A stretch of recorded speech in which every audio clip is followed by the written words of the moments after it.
বরিশাল নগরীতে বিএম কলেজের সামনে ব্যাটারি চালিত ইজি বাইকের চাপায় এক শিশু নিহত হয়েছে। এই ঘটনায় ঢাকা বরিশাল কুয়াকাটা মহাসড়ক অবরোধ করে বিক্ষোভ করছেন বিএম কলেজের শিক্ষার্থীরা। বিস্তারিত জানাতে ঘটনাস্থল থেকে যুক্ত হচ্ছেন অমিত হাসান। অমিত, আমাদেরকে একটু জানাবেন অবরোধ কি এখনো চলছে কিনা এবং যারা অবরোধ করেছেন অবরোধকারীদের আসলে দাবিটা কি?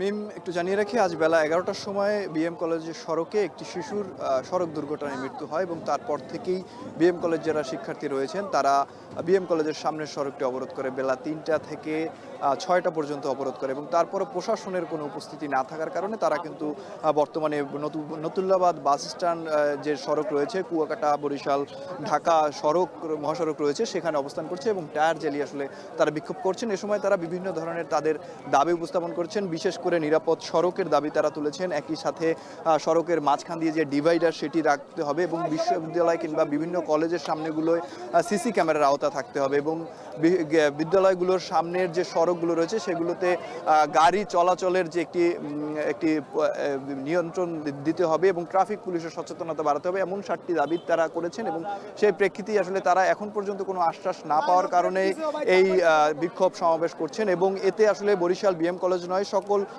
শিক্ষার্থীরাই কিন্তু অংশগ্রহণ করেছেন।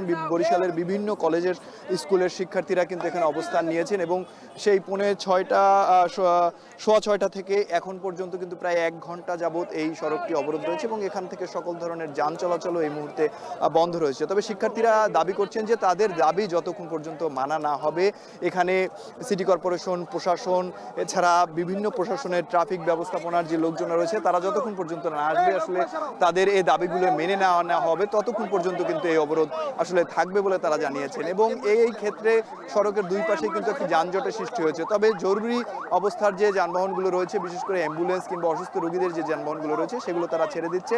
অন্যথায় অন্য যাত্রীবাহী যে যানবাহনগুলো রয়েছে সেগুলো চলাচল বর্তমানে বরিশাল নতুল্লাবাদ বাস টার্মিনাল থেকে বন্ধ রয়েছে। এবং শিক্ষার্থীরা বলছেন যে এই ঘটনা শুধুমাত্র এবারই ঘটেনি, এই ঘটনা কিন্তু আগেও দেখা গিয়েছে যে হাতেম আলী কলেজের সামনে, বরিশাল বিশ্ববিদ্যালয়ের সামনে অনেকবার ঘটেছে। আসলে এই ঘটনা আবারও পুনরাবৃত্তি হয়েছে বিএম কলেজ সড়কে। সেই ঘটনা যাতে আর পুনরাবৃত্তি না হয় সেই ঘটনার পরিবর্তে এবং নিরাপদ সড়কের দাবিতে তারা এই আন্দোলন করছে এবং যতক্ষণ পর্যন্ত এই আন্দোলনে তারা যে দাবিগুলো তুলেছেন সেগুলো মেনে নেওয়া না হবে অতক্ষণ পর্যন্ত কিন্তু তারা এই আন্দোলন চালিয়ে যাবে বলে ঘোষণা দিয়েছে। তো বরিশাল থেকে এই ছিল আমার কাছে সর্বশেষ। মিম।